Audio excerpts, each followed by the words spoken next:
DVR garden signature living T Nagar இப்போ திருவள்ளூருக்கு வந்தாச்சு. Near D Mart on new bypass road, Tiruvallur நகராட்சிக்குட்பட்டது. பிளாட் 20 லட்சம் முதல்.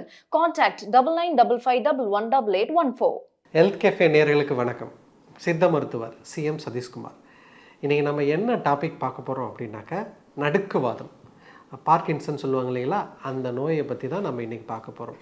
இதுக்கு சித்த மருத்துவத்தில் எப்படி தீர்வு, அதற்கான உணவு முறை, என்ன மாதிரியான லைஃப் மேனேஜ்மெண்ட்டு, இதை தான் நம்ம இன்றைக்கி பார்க்க போகிறோம்.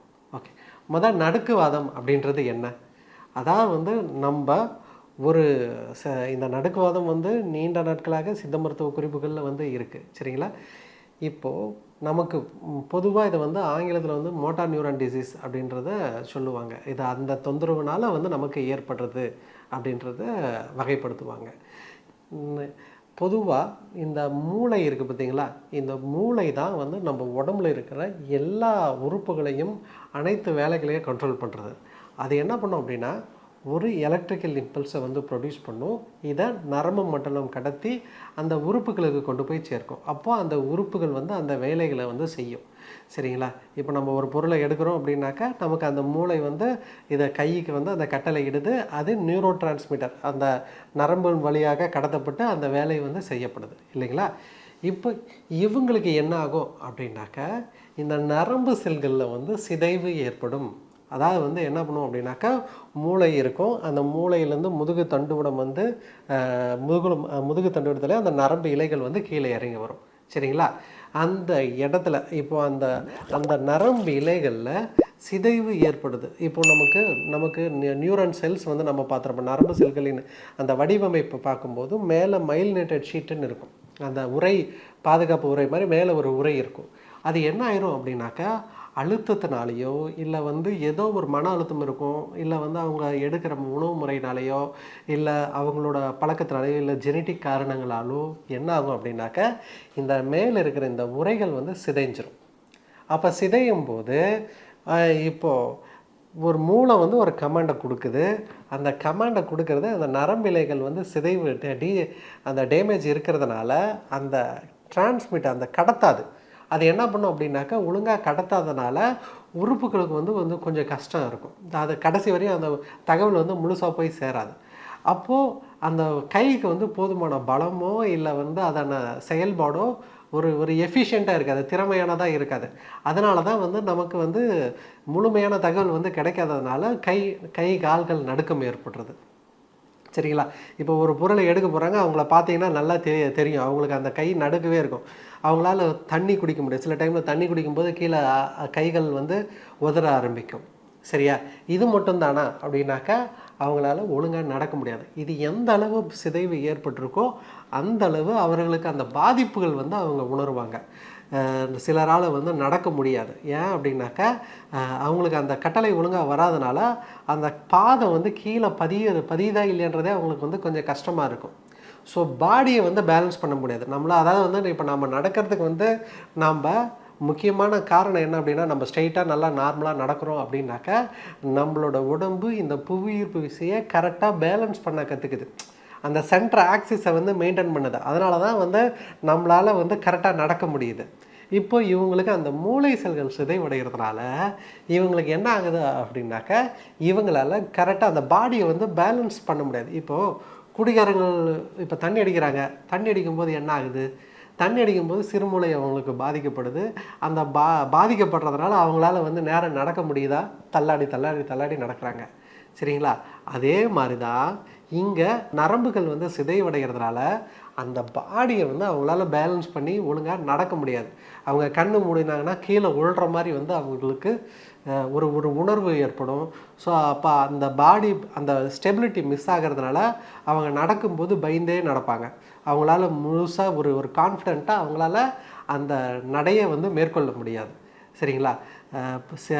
பலருக்கு என்ன ஆகும் அப்படின்னாக்கா, சில டைமில் படுத்துகிட்டே இருக்கிறத சொல்லுவாங்க, இல்லை ரொம்ப சோர்வாக ஃபீல் பண்ணுவாங்க. ஏன் அப்படின்னாக்கா, நரம்பு மண்டலம் தானே நமக்கு இந்த முக்கியமான இதை நமக்கு பாதுகாக்குது. உடல்களை இயக்குவது, உணர்வுகளை கடத்துவது போன்ற முக்கியமான வேலைகளை நரம்பு மண்டலம் தான் செய்யுது.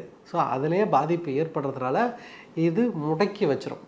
அதாவது வாதம்ன்றது சித்த மருத்துவத்தில் சொல்கிறது எல்லாமே ஒரு செயல்பட முடியாத அளவு ஒருத்தரை வந்து முடக்கக்கூடியதை வாதன்றது வந்து பொதுவாக சொல்லுவோம். பக்கவாதமாக இருக்கட்டும், பக்கவாதம் முடங்கி போயிடும். முடக்குவாதமாக இருக்கட்டும், இது மூட்டுகள் வந்து முடக்கி வைக்கிறதுனால அது முடக்குவாதம். இது நடுக்குவாதம். இது வந்து நடுக்குவதினால் அவனோட வேலைகளை செய்ய முடியாமல் முடங்கி போவதால் இது நடுக்குவாதம். சரிங்களா? ஸோ இந்த மாதிரியான தொந்தரவுகள் வந்து அவங்களுக்கு தொடர்ந்து இருந்துகிட்டே இருக்கும். சரி, இதுக்கு என்ன மாதிரியான உணவு முறைகள் நம்ம எடுத்துக்கணும்? ஓகே, சரிங்களா?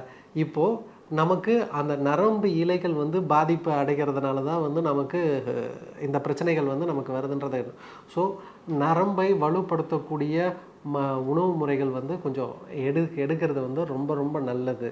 ப்ளஸ் வந்து என்னது ஆன்டி ஒமேகா 3 ஃபேட்டி ஆசிட்ஸ் மாதிரியான உணவு முறைகள் வந்து இவங்களுக்கு வந்து ரொம்ப ரொம்ப இது இருக்கும். மூளைக்கு வலு சேர்க்கக்கூடியது போன்ற மருந்துகள் வந்து நம்ம எடுக்கணும். ஸோ இந்த மாதிரியான உணவுகளை வந்து நம்ம எடுக்கலாம். எந்த மாதிரியான உணவுகள் வந்து நம்ம எடுக்கலாம் அப்படின்னாக்க, இவங்களுக்கு வந்து தேங்காய், அதாவது வந்து இந்த பார்க்கின்சன் இருக்கிறவங்களுக்கு தேங்காய் வந்து அந்த வழுக்கை இருக்கு இல்லைங்களா, இளநீல வந்து வழுக்க தேங்காய் அப்படின்றத சொல்லுவாங்க இல்லைங்களா, ஒரு இளம் தேங்காய். அந்த தேங்காய் வந்து இவர்களுக்கு நல்ல பலனை தரக்கூடியது. இவங்க கொஞ்சம் கொஞ்சமாக அந்த அந்த இளநியோட வழுக்கையை கொஞ்சம் எடுத்தாங்கனாக்க அவங்களுக்கு ரொம்ப நல்லது.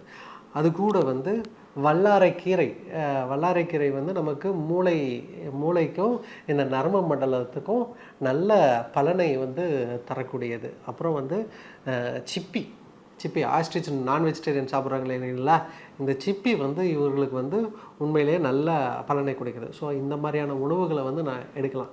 அதுக்கடுத்து வந்து இவங்களுக்கு விட்டமின் ஜிங்க் இருக்குது பார்த்தீங்களா, இந்த ஜிங்க் சத்து உள்ள உணவுகள், கீரைகள் வந்து இவங்களுக்கு நல்ல பலனை தரக்கூடியது. ஸ்பிரினாச்சு, ப்ரக்கோலி இந்த மாதிரியான உணவுகள் வந்து இவங்களுக்கு நல்ல பலனை தரக்கூடியது. அதுக்கப்புறம் சோயா வந்து இவங்களுக்கு உண்மையிலே ரொம்ப ஹெல்ப்ஃபுல்லாக இருக்கும். சரிங்களா? இந்த மாதிரியான உணவுகளை வந்து இவங்க கொஞ்சம் எடுத்துக்கணும். இவங்க எடுத்துக்கும் போது நல்ல வந்து பலன்களை வந்து தரும். இவர்களுக்கு புளிப்புச்சுவை, அதாவது வந்து புளிப்புச்சுவை எடுத்தாங்கனாக்க இவங்களுக்கு கொஞ்சம் அந்த நடுக்கம் அதிகமாகிறத நாங்கள் பர்சனலாகவே வந்து நமக்கு இருக்கோம். ஸோ அதனால தான் சித்த மருத்துவத்தில் உணவு பத்தியத்தில் வந்து முக்கியமாக இந்த நரம்பு சம்மந்தமான பிரச்சனைகள் இருக்கிறவங்களுக்கு உப்பும் புளியும் கம்மி பண்ண சொல்லுவோம். சரிங்களா? இந்த புளி சுவைகள் வந்து இந்த வாதத்தின் தன்மையை வந்து அதிகமாக்குறதுனால அவர்களுக்கு வந்து அந்த நடுக்கம் வந்து கொஞ்சம் அதிகமாகும். ஸோ அதனால் அவர்கள் வந்து புளிப்பு சுவையை வந்து கம்மி பண்ணணும். நான் வெஜிடேரியன் இருக்கிறவங்க அதெல்லாம் நிறைய எடுத்துக்கலாம். இந்த ஆட்டுக்கால் சூப்பு மாதிரி உள்ளது, ஆட்டு முதுகு தண்டு வடை சூப்பு, அந்த மாதிரியான உள்ளதை கொடுக்கலாம். இல்லை மாட்டுக்கறி எடுக்கிற வழக்கம் இருக்கிறவங்கள இருந்ததுனாங்களா இந்த மாட்டு தண்டு வடம் இருக்குது இல்லைங்களா, அந்த நரம்பு அதை எடுத்தாங்கனாக்கா அந்த மாட்டு வடை சூப்புன்னு இருக்கும். அதை எடுத்திங்கன்னா கூட அந்த நரம்பிலைகள் வந்து எடுக்கும்போது ரொம்ப அற்புதமாக இதுக்கு வந்து நல்லா உதவி பண்ணும். சரிங்களா? இதுக்கு சித்த மருத்துவத்தில் நாங்கள் என்ன பண்ணுவோம் அப்படின்னாக்கா, இதில் நிறையா மருந்துகள் வந்து நம்ம கொடுப்போம். சரிங்களா? இந்த அதாவது வந்து அமுக்கரா சூர்ணம் போல் கொடுப்போம், பூனைக்காளி விதை சூர்ணத்தை வந்து கொடுப்போம். அதுக்கடுத்து வந்து மெயினாக வந்து அண்டத்தைலம் அப்படின்றத வந்து இந்த மூளை சார்ந்த பிரச்சனைகளுக்கு, வாதம் சார்ந்த பிரச்சனைகளுக்கு வந்து பயன்படும். அண்டத்தைலம், முட்டை தைலம்னு வந்து அதை சொல்லுவாங்க. இந்த முட்டை தைலத்தை வந்து எப்படி எடுப்பாங்க அப்படின்னாக்கா, இது உண்மையிலே வேக வைத்த முட்டையிலிருந்து எடுக்கக்கூடிய தைலம். இந்த முட்டை இருக்குது இல்லைங்களா, இந்த முட்டையை வேக வச்ச பின்னாடி அந்த வெள்ளைக்கரு பகுதியை நீக்கிட்டு உள்ள மஞ்சள் கரு இருக்கும். சரிங்களா? இந்த மஞ்சள் கருவை அடுப்பில் வைத்து நல்லா கருக்கும் பொழுது அதிலிருந்து எண்ணெய் கசியும். இதுதான் வந்து முட்டை தைலம், இது அண்ட தைலம் அப்படின்றத சொல்லுவோம்.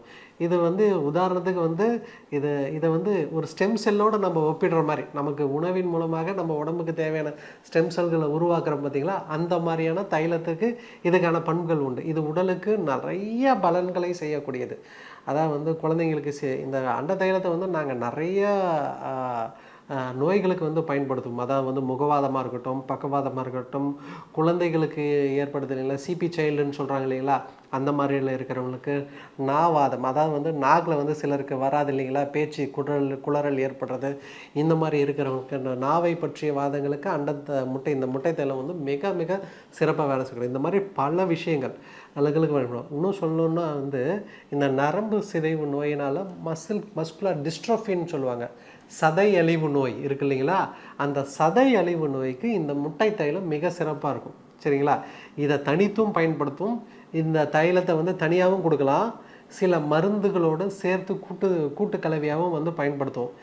இந்த மாதிரியான நடுக்குவாதம் இருக்கிற நோயாளிகளுக்கு நாங்கள் இந்த முட்டை தைலத்தை எப்படி பயன்படுத்துவோம் அப்படின்னா, இப்போ அந்த முட்டையோட மஞ்சக்கரு வந்து கருக்குனா அதுலேருந்து தைலம் மடியும் அப்படின்றத சொன்னான். சரிங்களா, இது கூட சிப்பி நெய் அப்படின்றத தனித்தும் பயன்படுத்தும். சிப்பி நெய் வந்து இது கூட சரியான விகிதத்தில் கலந்து வசம்பு இருக்குது இல்லைங்களா, இந்த வசம்பு அதை வந்து அகலில் வச்சு கருக்கி அந்த அதை வந்து கொஞ்சம் அரைச்சி பொடி இது பண்ணி சாம்பலாக்கி இந்த தைலத்துக்கு கூட பயன்படுத்தும் பொழுது இதை கொஞ்சம் கொஞ்சமாக உள்ளுக்கு குடிக்கணும். ஒரு 5 ml 10 ml வரையும் உடல் எடைக்கு தகுந்தவாறு அதை உட்பிரயோகமாக வந்து கொடுப்போம்.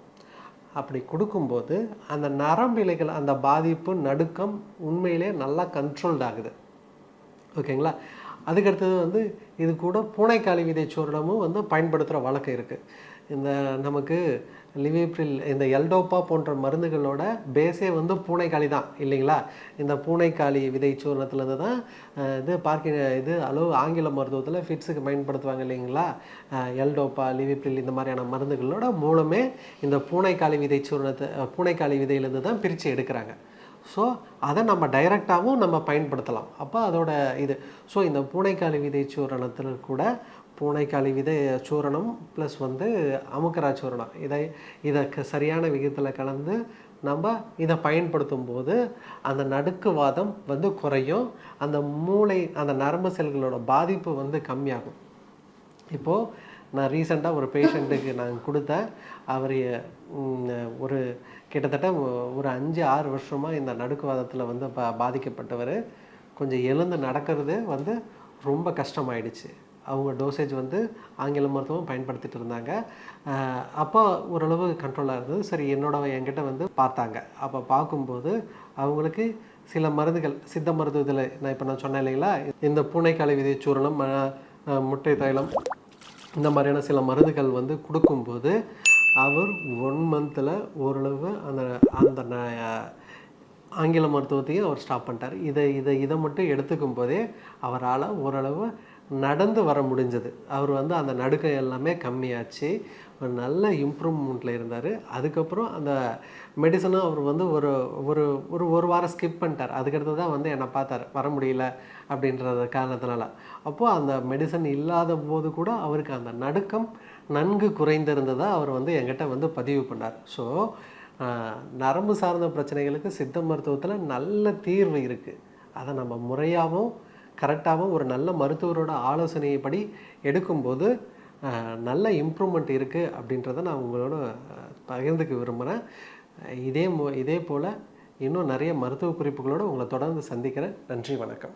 இந்த வீடியோ உங்களுக்கு பிடிச்சிருந்தா லைக் பண்ணுங்க, ஷேர் பண்ணுங்க, கமெண்ட் பண்ணுங்க. மறக்காம ஹெல்த் கஃபே தமிழ் சேனலை சப்ஸ்கிரைப் பண்ணிட்டு பெல் பட்டனை கிளிக் பண்ணிடுங்க.